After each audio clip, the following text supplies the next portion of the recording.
क्या हो जब ऑब्जर्वेशन और ऑब्जर्वर एक हो जाए, मानो जैसे कि इंसान खुद को ही देख रहा हो। वो खुद को बर्बाद होता हुआ देखे पर वो हेल्पलेस हो, वो कुछ नहीं कर पा रहा हो। उसके लिए समय या तो रुक चुका हो या भाग रहा हो या दोनों ही एक साथ।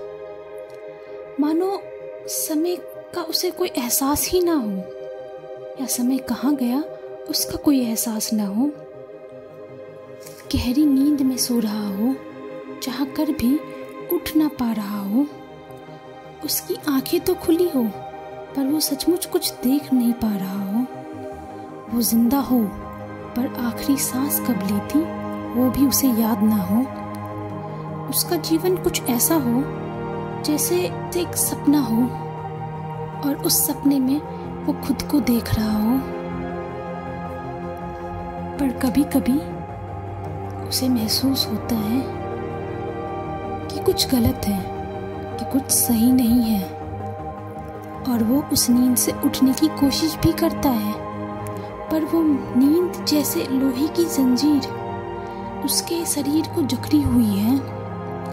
उसे डर है, डर इस बात का कि जब वो इस जंजीर को तोड़कर इस नींद से उठे, कहीं देर ना हो जाए, कहीं वो पल उसके जीवन का अंतिम अध्याय ना हो और उसके पास सिर्फ पश्चाताप ना बचे। वैसे इसे साइकोलॉजी के टर्म में डीपर्सनलाइजेशन, डीरियलाइजेशन डिसऑर्डर भी बोला जा सकता है। इसे टॉक थेरेपी और मेडिकेशन के हेल्प से ठीक किया जा सकता है।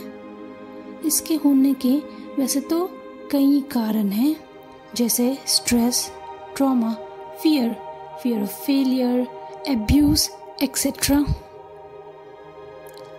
मतलब आप गहरी नींद में हो और उठने के लिए या तो आपको इस डर, इस स्ट्रेस, इस ट्रॉमा से भी बड़ा एक गोल या फिर मोटिवेशन चाहिए होगा, या तो आपको समझना होगा, पहचानना होगा इस ट्रॉमा, इस डर के कारण को।